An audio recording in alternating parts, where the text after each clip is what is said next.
Yo la pagué. Hola. Bueno, vamos a iniciar con la charla la charla 3 del seminario. Y se llama Protegiendo la estima propia.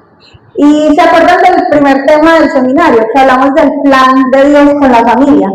Se leíamos Salmos 127:3, que dice: he aquí herencia de Jehová son los hijos, cosa de estima el fruto del vientre. Entonces ahí se resalta una palabra muy importante en ese salmo, y es la estima. ¿Qué quiere decir? Que la estima, la forma en como nosotros nos vemos a nosotros mismos, viene desde nuestro nacimiento, es decir, hace parte del plan de Dios. Y hoy vamos a aprender un poco sobre esto, que es la estima. Y saben, la estima propia, como les decía, inicia desde la infancia. ¿Por qué? Porque los padres tienen esa influencia fuerte en la vida de los hijos. Desde lo que hablan, como el ejemplo que dan, con sus acciones, con sus afirmaciones o sus negaciones, todo eso marca a un niño en el alma profundamente. Y desde ese alma de ese niño que creció escuchando palabras quizás negativas acerca de sí mismo, imaginen cómo estará la imagen propia de ese niño. Crece distorsionada, crece afectada. Y hoy vamos a aprender un poco sobre qué es la estima propia. Y yo analizaba cuál es la raíz de nuestras heridas. Y me evaluaba durante esta semana y noté, y le decía a mi esposo, noté que muchas de las heridas con las que yo quizás cargué por tantos años son ocasionadas por palabras que todavía resuenan en mi mente, que me dijeron desde niña. No serás capaz, no vas a poder. Cuando lo comparan a uno con los primos o con los otros hermanos, si es el caso que tienes hermanos, todo eso genera heridas. Y todo eso afecta en la forma en cómo usted y yo nos percibimos. Y quizás esas luchas, esas heridas son internas porque quizás experimentaste el rechazo, te maltrataron con palabras violentas o hasta físicamente. No recibiste esa afirmación porque no tuviste un padre, como en mi caso, que no crecimos en y tú vas a ser capaz, ven, yo te ayudo a hacer tareas, no estás solo. Y todo eso va, digamos, afectando nuestra manera de vernos a nosotros mismos. Y fuimos creados a imagen y... O sea que el diseño de Dios es ¿qué? Perfecto. Es decir, que Él desea que tú y yo aprendamos a proteger nuestra autoestima, cómo nos vemos. Y ya les voy a explicar qué es esa autoestima, qué es esa estima propia. Y es la percepción que usted tiene emocional, es la percepción emocional que una persona tiene de sí mismo, es decir, cómo usted se ve, cómo usted piensa de sí mismo, qué valor usted considera que usted tiene. Eso hace parte de esa estima propia. Es decir, que la estima propia puede expresarse como la forma en que una persona se siente consigo misma. ¿Y cómo se construye esa estima propia? Ya sabemos que viene desde nuestra infancia, se va construyendo. Entonces empieza desde casa. Desde la escuela, aquí. ¿Qué es la estima propia? Para que lo tengan ahí muy presente. Y en realidad, la estima propia, si empieza desde la niñez, todavía se sigue formando a lo largo de nuestra vida. Entonces, todo lo que nosotros permitimos a lo largo de nuestra vida es lo que está digamos que definiendo nuestra forma de vernos a nosotros mismos, pero hoy vamos a aprender a vernos como Dios nos ve. ¿Listo? ¿Y cómo se construye? Se construye a lo largo de la vida, en el hogar, en la infancia, en la escuela, en la universidad, en el trabajo, con las amistades que ustedes tienen. Todo eso va influenciando en la estima propia. Y mira, empieza desde bebé, la niñez, la adolescencia, adulto y ya la persona mayor. Todo eso, ese recorrido pasa por la estima propia, es decir que yo no voy a pensar como yo pensaba en mi niñez puede que ya adulto haya cambiado un poco, pero hoy vamos a ver realmente cómo nos estamos viendo a través de la palabra y vamos a escuchar, les voy a leer la historia de un hombre que cuando hace años yo la había leído y me impactó demasiado, pero esta semana que la volví a leer me seguía como impactando y yo decía, Dios mío, ¿han escuchado la historia de Mefiboset? Teresa. Bueno, las que no, hoy van a aprender esa historia. Y él se veía de una forma muy negativa, pero Dios puede restaurar eso. Y Dios lo hizo con él. Y como él lo hizo como Mefiboset, él quiere hacerlo con nosotros. Listo, entonces vamos a leer 2 de Samuel 4:4. Ahí empieza todo.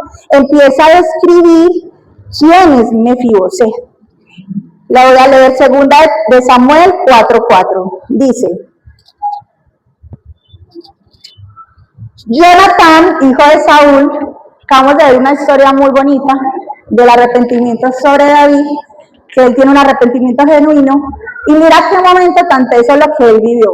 Las consecuencias de su desobediencia, ¿a quién afectó? A su descendencia. Y eso mismo pasa con la estima propia.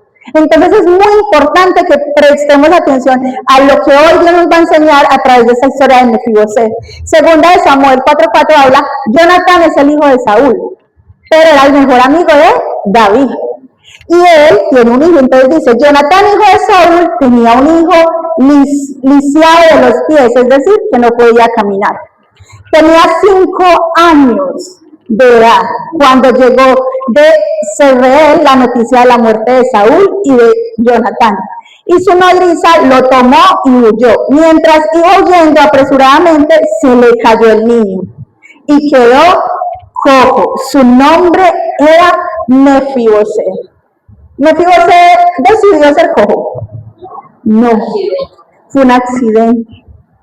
Y a causa de ese accidente, cambió su vida. O sea, en un día su vida cambió completamente. De pasar a ser un niño, un príncipe de palacio, a un niño con una situación, una discapacidad, una condición, hasta huérfano.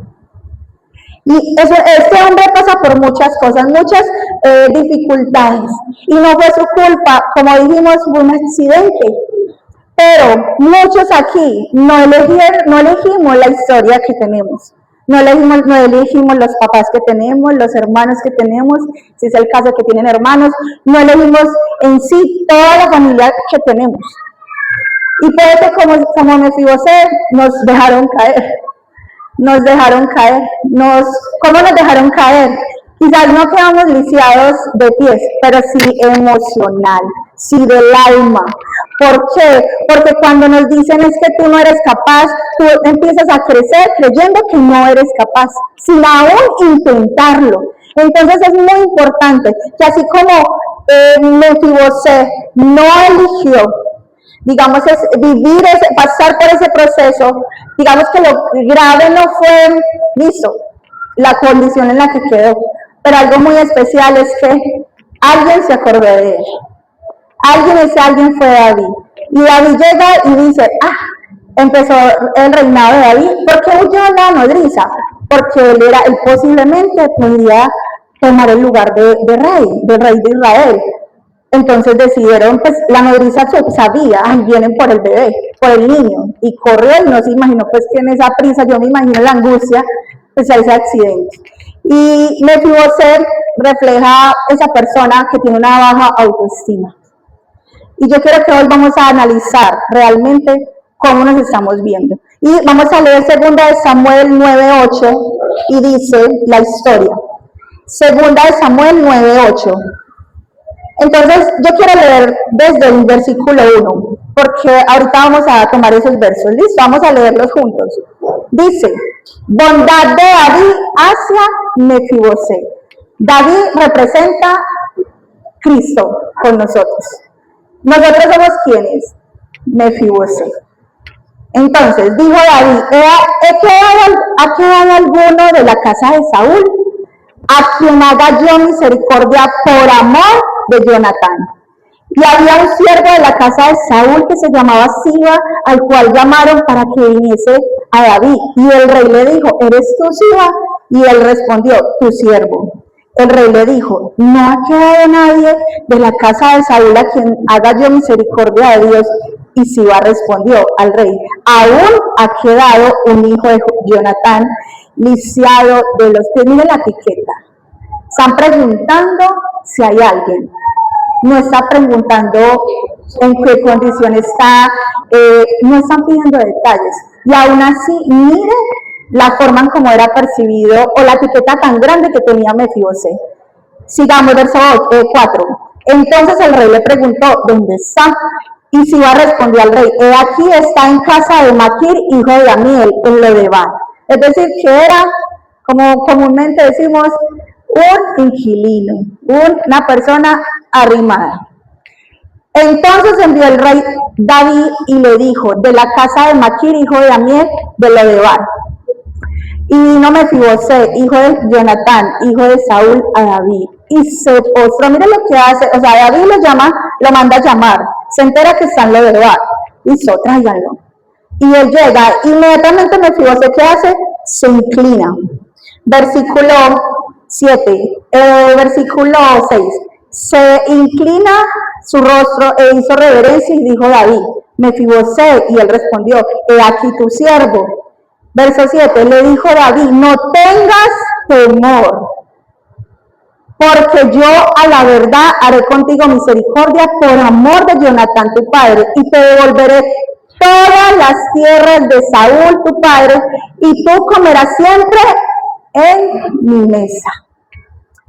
Versículo 8, y él inclinándose, o sea, Mefiboset dijo,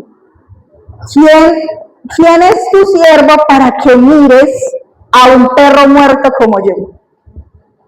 Esa es la expresión de Mefiboset. ¿Quién soy yo para que me mires? Si soy un perro muerto. Entonces el rey llamó a Siba, siervo de Saúl, y le dijo, todo lo que fue de Saúl y de toda su casa yo le he dado al hijo de tu señor. Tú pues le labrarás la tierra, tú con tus hijos y tus siervos, y almacenarás los frutos para que el hijo de tu señor tenga pan para comer. Pero Mefiboset, el hijo de tu señor, comerá siempre a mi mesa. Y tenía Siba 15 hijos y 20 siervos. Hasta ahí ahorita retomamos la historia. Tremendo. Una persona con baja autoestima se considera así como Mefiboset. Mefiboset sabía que era un príncipe. Sin embargo, él no se sentía como príncipe. Él se sentía como un perro muerto, es decir, como nadie, nada. Y me llama la atención porque Mefiboset tenía esas heridas profundas precisamente porque su abuelo Saúl se veía pequeño. Porque cuando lo fueron a ungir, cuando Samuel le dijo, es que Dios te escogió para que fueses rey, él dijo, ¿y quién soy yo? Si mi tribu es la más pequeña, mi familia es la más pequeña. Entonces todo parte desde la generación, es decir, todo lo que cada uno de nosotros hacemos puede influenciar negativa o positivamente nuestra generación y así sucesivamente. Entonces, pensemos, una persona como Mefiboset, con baja autoestima, no tenía sueños, no tenía alegría, solo veía lo que estaba en Lodebar, un lugar árido, una tierra árida, un lugar sin pasto, o sea, nada agradable, soledad, sufrimiento, dolor, eso es lo que él veía, y de eso él hablaba, y de esa era la forma en como él se percibía. ¿Saben? Cuando una persona tiene una baja autoestima o tiene una imagen de sí mismo, como lo describe Mefiboset, es infeliz. Es infeliz, no tiene iniciativa, no tiene esperanza, no tiene una confianza en sí mismo, piensa que no va a poder alcanzar las metas y más fácil se decide ser espectador de lo que otros logran, porque se cree que no es capaz. porque su familia nunca fue capaz, porque nunca tuvo un padre o nunca tuvo una madre, entonces él no cree que eso es posible. Y esa persona, quizás como Mefiboset, ahí puede que aquí haya una parecida, o somos todos, y hoy necesitamos sanar y dejar que Dios sane esa forma de nosotros vernos. Y yo analizaba mucho a Mefiboset con la historia, como él hablaba, y me analizaba porque una persona que tiene una baja autoestima normalmente se queja y se autocondena, se autodesprecia. No es necesario que otras personas se lo digan, no, ya se siente así. Y eso es muy importante que hoy renunciemos a eso. Y vamos a estudiar un poco cómo Dios, ¿quieren saber qué hizo Dios con Mefiboset? ¿Cómo restauró esa estima propia? Y la responsabilidad que nosotros tenemos de protegerla. Porque por eso se llama protegiendo la estima propia. Y cuando la estima está herida, cuando nosotros estamos heridos y nos percibimos de manera negativa, no estamos reflejando la imagen y semejanza de Dios. Entonces, como primero, quiero que podamos comprender que Dios sí transforma y restaura nuestra estima. Él sí lo hace. Él es el único que lo puede hacer. Y el primer punto es el segundo, pues Dios transforma, pero el primero es que Dios sí quita las maldiciones generacionales. Génesis 25 dice, Éxodo 25, están atentos súper bien. Éxodo 25 dice,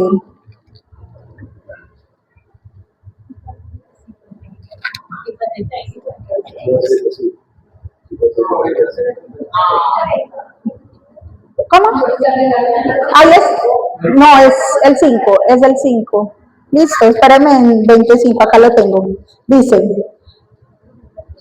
no te inclinarás a ellas ni las honrarás, porque yo soy Jehová tu Dios, fuerte, celoso, que viste la maldad de los padres sobre los hijos hasta la tercera y cuarta generación de los que me aborrecen.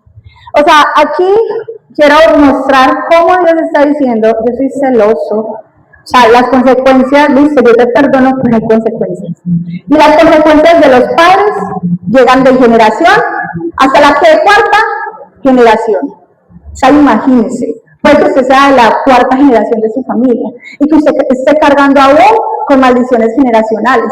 Que usted, que es que en mi casa, mi padre, mi abuelo, mi bisabuelo, todos eran alcohólicos. Y usted se preguntarán, ¿yo por qué siento tanta inclinación hacia el alcohol? Si yo dije que nunca iba a ser como mi padre, pero está repitiendo la historia. ¿Por qué? Porque hay una maldición. ¿Y quién es el que quita la maldición? Dios. Y saben, en Lamentaciones 5:7, quiero leérselo, porque mira lo que ocurre. Lamentaciones 5:7. Dice, Lamentaciones, permítame.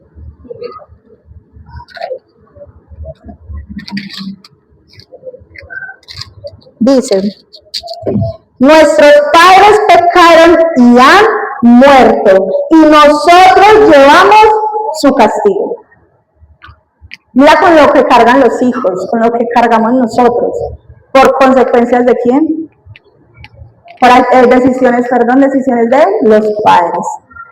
Pero aunque las acciones de los padres pueden tener impacto en las generaciones, en Proverbios 29:25 dice, el temor del hombre pondrá lazo. O sea, pone lazo en cadena, ata, mas el que confía en Jehová será exaltado. Mefiboset estaba cargando con esa inseguridad y con el temor que le dijo David, Mefiboset, no temas, que yo voy a hacerte el bien. Pero el temor no era porque él sintiera que, bueno, ¿qué va a pasar? Me va a matar, me va a hacer algo, porque sabía que pues me imagino que las personas le decían, no, vea, el rey te mandó a llamar, hay buenas noticias, pero él aún así tenía temor. ¿Qué pasa? Saúl fue atemorizado. ¿Se acuerdan cuando Saúl desobedeció? En primera de Samuel, desde el 10 hasta el 17 está ese proceso de Saúl, cuando desobedece, no espera al profeta Samuel y desobedece a Dios. ¿Y qué pasa? Dios dice, ya no serás el rey. Y Saúl vivió dominado por el temor. El temor lo llevó a desobedecer, Dios lo desechó, perdió el reino, se suicidó y Mefibosé batalló también con eso, cargó con lo de su abuelo. Y es necesario que nosotros seamos libres de ese espíritu de temor, porque ese temor, ¿qué genera el temor?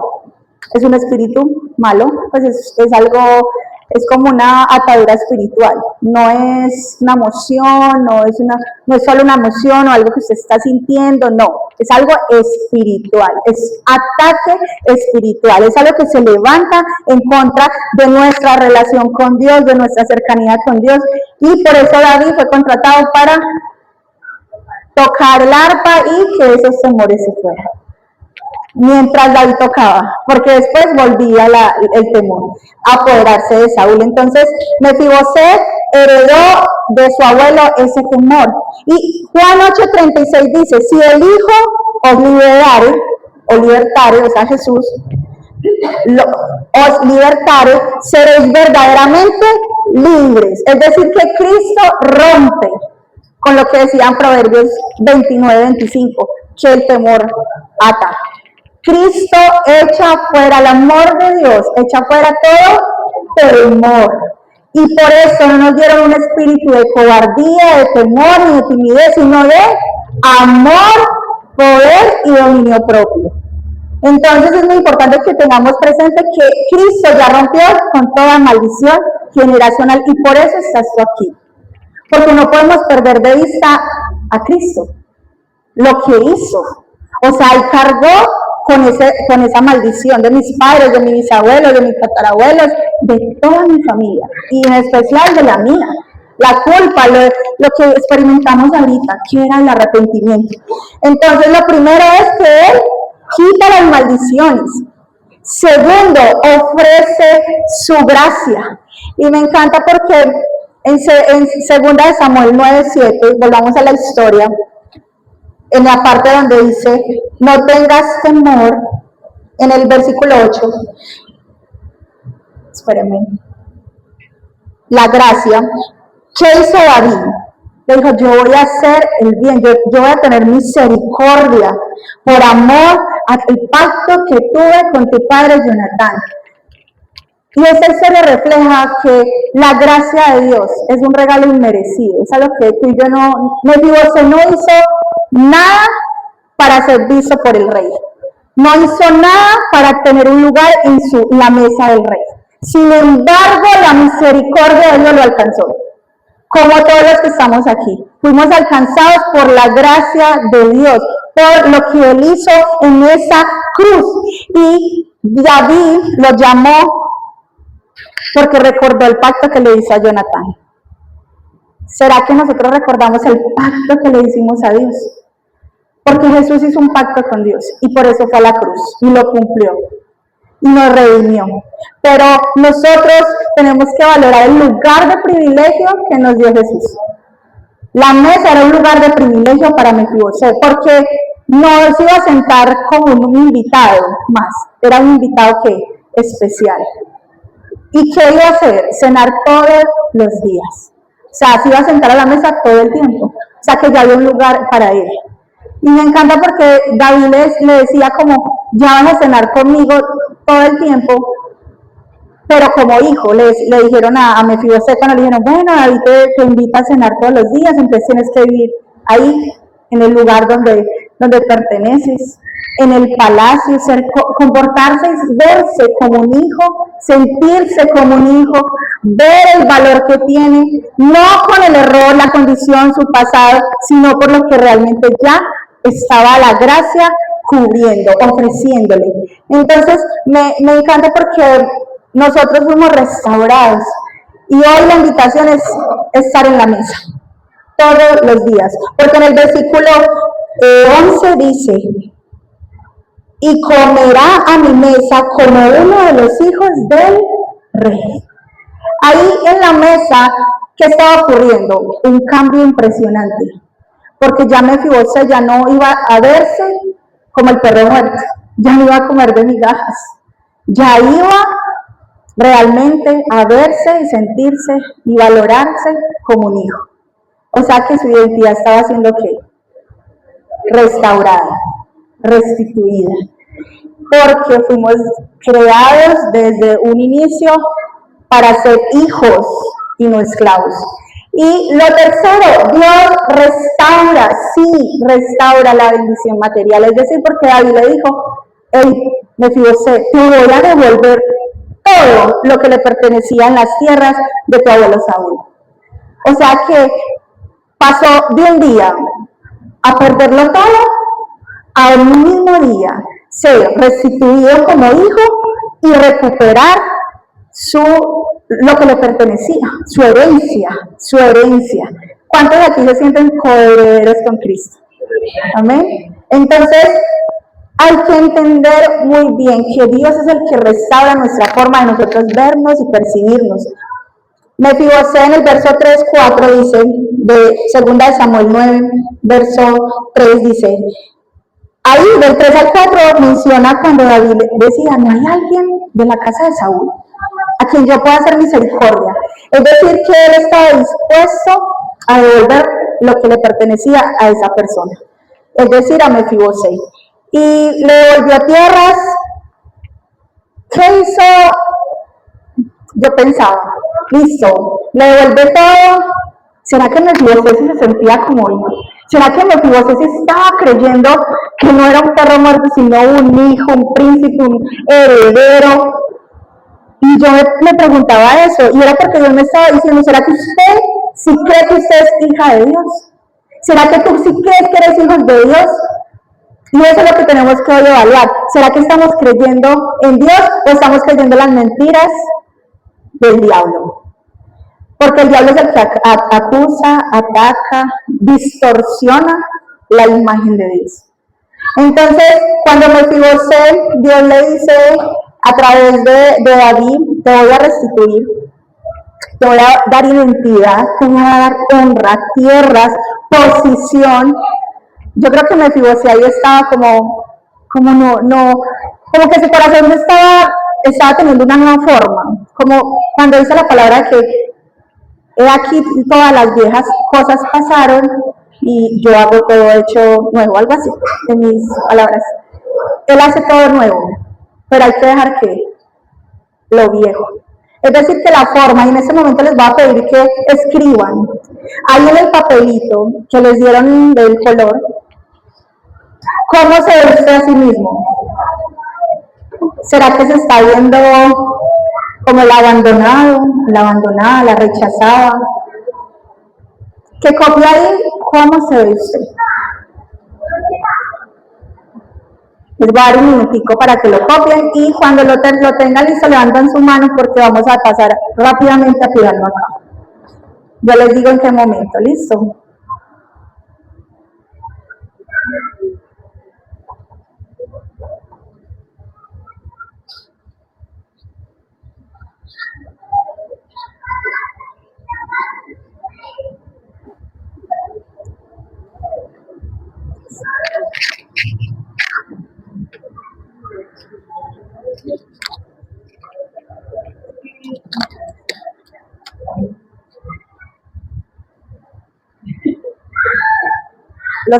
Los que terminan levanten su mano.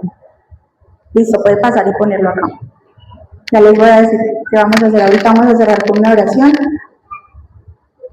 Sean muy sinceros. Cuéntele al rey cómo se ve.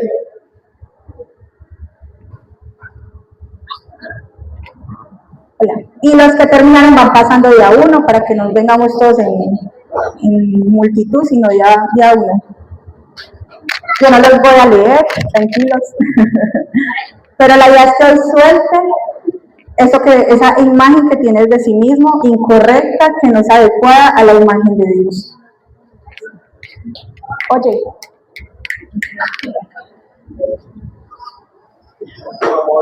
vamos pasando, los que ya van.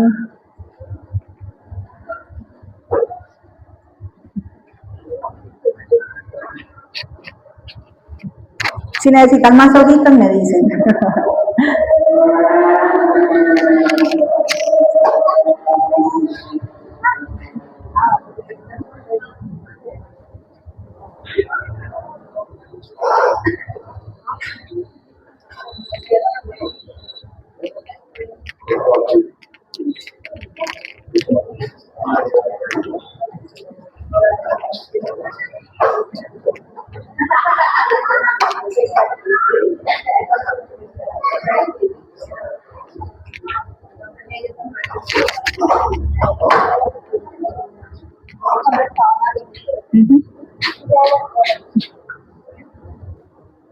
Eso.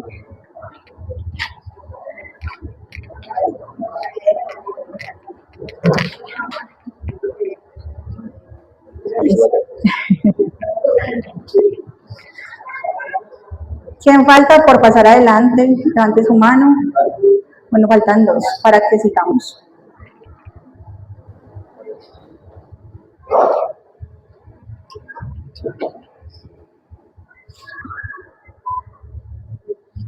Muchas gracias. Tranquila.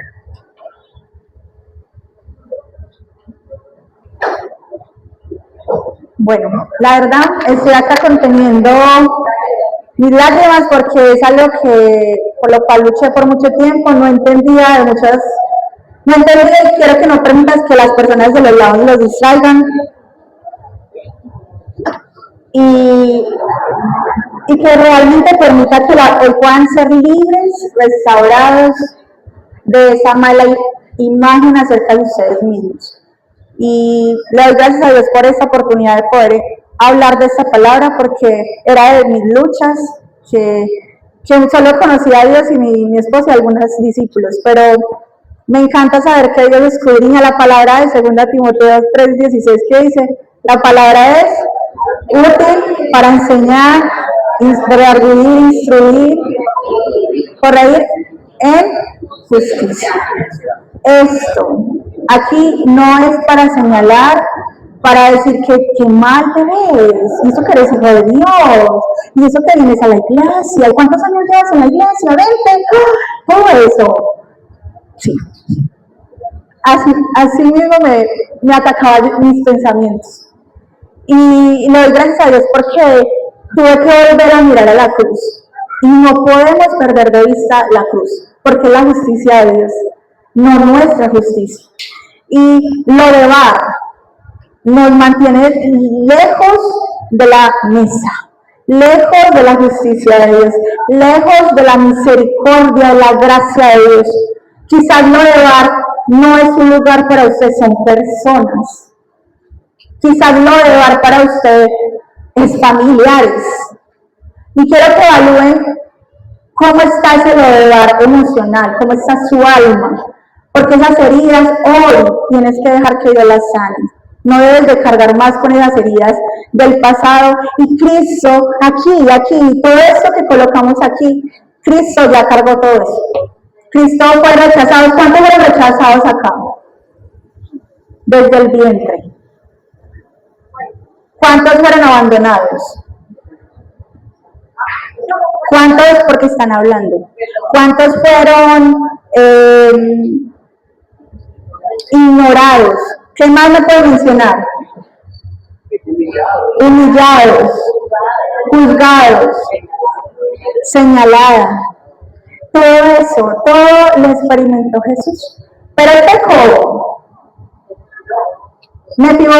Pecó. Un niño de 5 años. Fue culpa de él.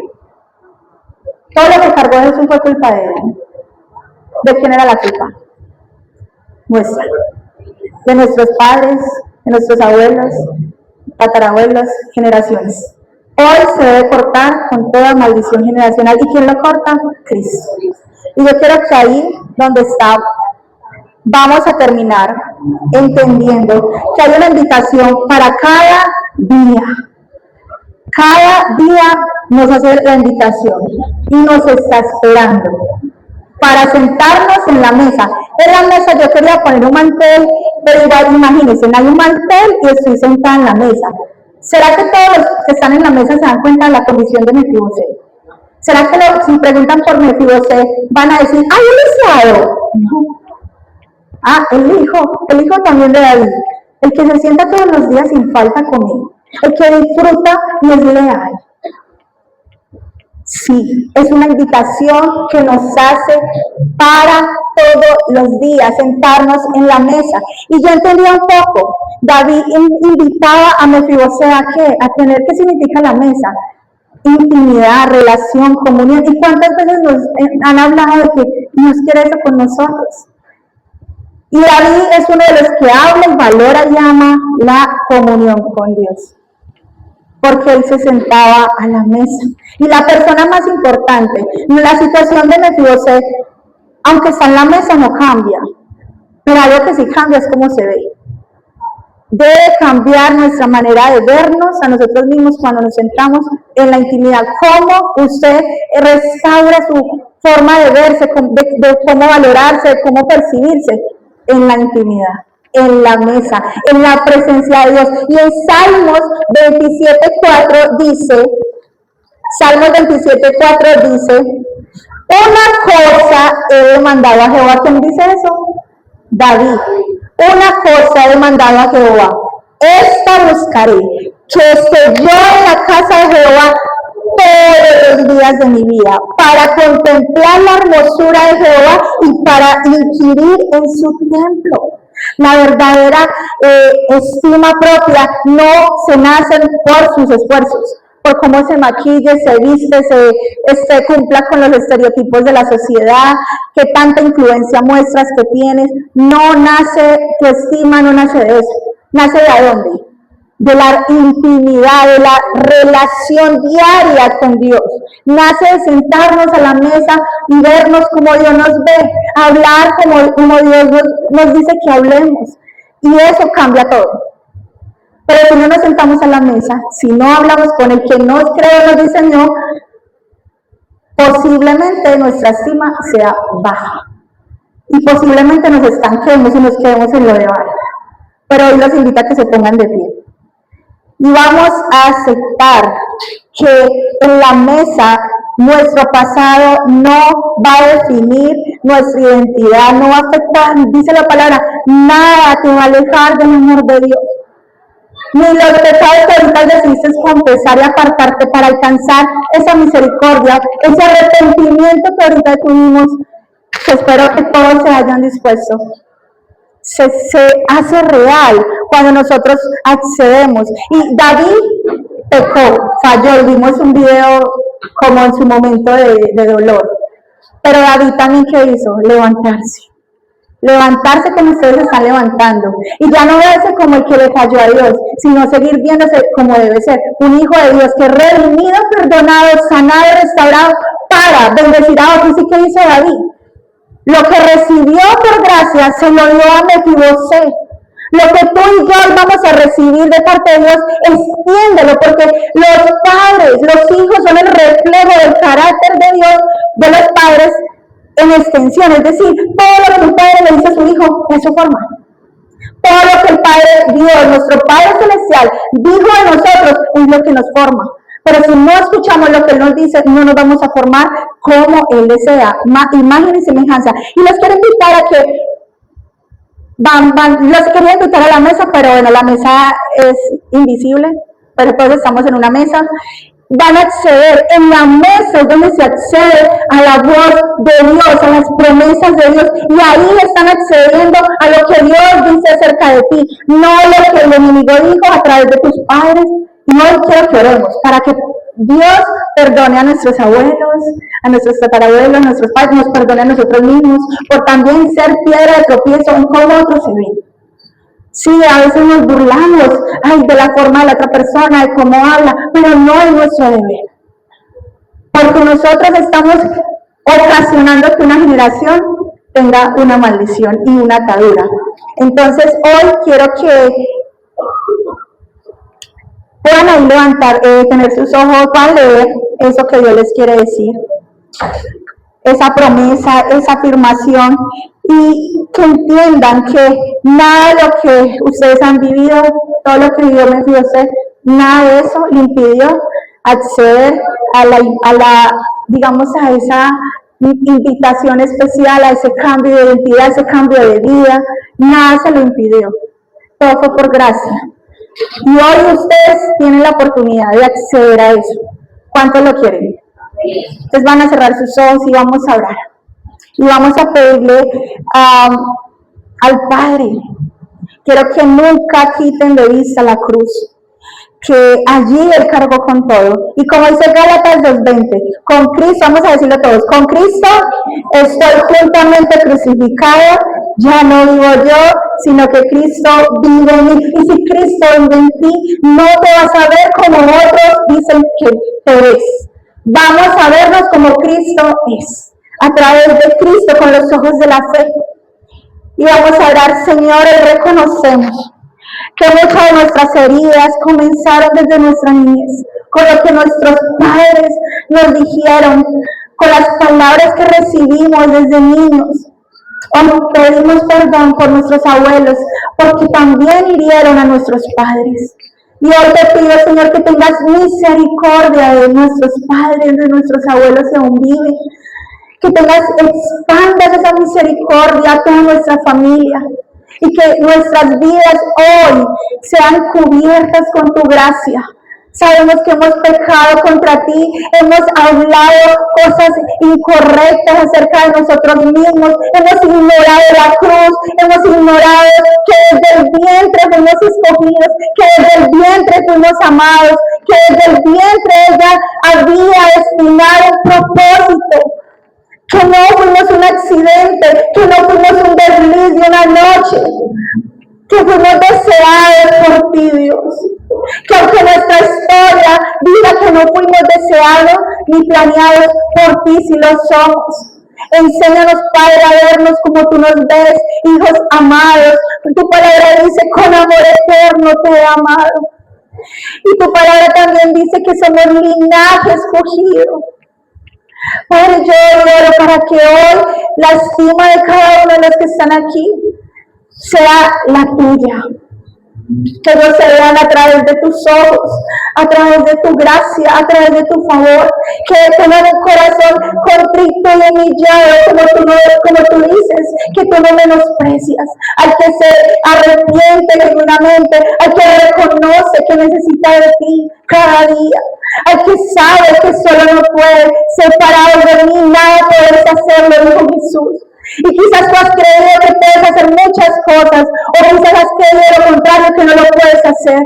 Hoy te digo, todo lo puedes en Cristo que te fortalece, pero Él te fortalece cuando estás en la mesa, cuando cada día te sientas y escuchas su palabra y la pones en práctica. Y renunciamos a toda palabra negativa, y abra tu boca y dile, Padre, yo renuncio a eso negativo, a eso que creía que me podía definir, y yo creo que soy hija tuya, que no voy a permitir que el rechazo, el abandono, el menosprecio, las heridas del pasado, yo siga cargando con eso. Yo creo, Señor, que tú revives mi generación, que yo hoy nazco a ser una nueva criatura. Toda palabra hiriente, todo fracaso, todo complejo, toda inseguridad se va ahora mismo de tu vida. Y visualiza por la fe la sangre de Jesús descendiendo sobre todo tu cuerpo, sobre toda tu alma. Y Él está sanando. Él está sanando, Él está limpiando tu alma, está levantándote, sacándote de lo de bar. Y Él recibe su gracia, recibe esa nueva identidad y el amor del Padre. Y diga conmigo, soy una nueva criatura. Dejo mi imagen errada atrás. Y hoy decido verme a través de Cristo. Denle un aplauso a Dios. Hay una tarea vamos a finalizar una tarea que dice, es más reflexiva, por eso ahí la claridad. Romanos 12:3, digo pues, por la gracia que me es dada, a cada cual que está entre vosotros, que no tenga más alto concepto de sí que el que debe tener, sino que piense de sí con cordura, conforme a la medida de fe que Dios repartió a cada uno. Eso deben reflexionarlo. Y esa es la tarea que puedan ustedes también aplicar durante la semana. Efesios 2:19 que dice, así que ya no soy extranjero, soy miembro de la familia de Dios. Listo, entonces para que puedan como hacer real esas dos citas bíblicas, que haya un equilibrio entre nuestra forma de nosotros percibirnos, que no sea muy alto porque llega el orgullo y Dios nos ve de lejos cuando somos orgullosos. Que tengamos un equilibrio, y ese equilibrio lo da la presencia de Dios, la humildad que trae Cristo. ¿Listo? Muchas gracias. Les recuerdo